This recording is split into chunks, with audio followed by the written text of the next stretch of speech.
feminismo é a loita de nós, as mulleres, tamén algúns homes, obviamente, para enfrontar o machismo que se vive na sociedade. A xente se dicir que o feminismo é o intento de poñerse por riba dos homes. Eso non é verdad, prácticamente todo o mundo da miña clase pensa iso. Dicen que se senten asustados por nós cando estamos falando desos temas, porque din que non teñen a mesma opinión, entón que se senten atacados polo feminismo en xeral. Eu creo que teñen un concepto un pouco distorsionado. Pensan que as mulleres están intentando facer como que teñan moito máis dereitos que os homes, e non é así. En ningún momento se dijo que se quisiera la superioridad al hombre, ni nada por el estilo. Y simplemente queremos ter os mesmos dereitos, tanto homes como mulleres. Eu creo que simplemente están hartos de escoitar o tema, porque como siguen matando moitas mulleres, sigue habendo moita violencia de xénero, pois hai algo que a lo mellor escoitan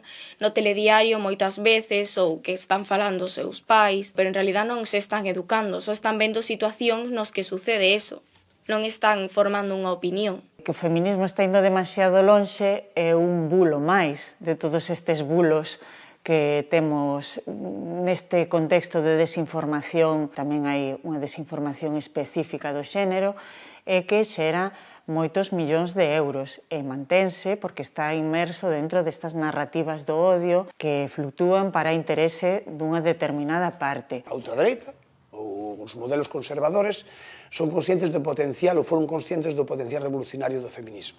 Entón dixeron, hai que atacar isto porque pon en tela de xuicio o sistema. Sí que hai un claro aumento do contradiscurso, a reacción patriarcal a unha onda de feminismo que acaba de poñer o foco nas relacións íntimas. O foco desta era feminista é a relación cara a cara entre homes e mulleres. E aí elaborose todo un corpus discursivo que se está vendo, é onde está a confrontación social. E dende hai unha década hai un contradiscurso que leva a cuestionar que a violencia de xénero non existe, ridiculizar cuestións como solo si é si, un intento de dotar de validez aos que se manteñen nas relacións tóxicas, nas violencias. Entón, eso sí que o vexo, un aumento no discurso. Como hai unha educación feminista e cada vez máis implantada na sociedade, por esa reacción é maior. E parece que a veces amplificamos o problema como se fora máis que antes. E non creo que sea máis que antes.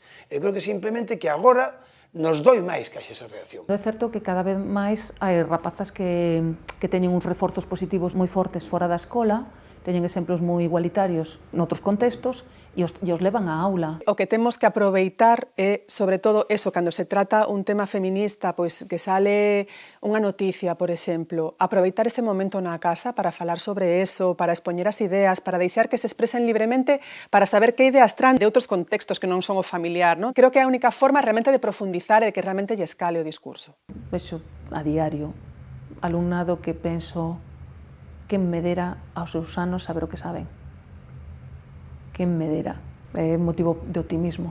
O alumnado que traballa pola igualdade lle diría nos mantedes a ilusión de que o que facemos serve para algo.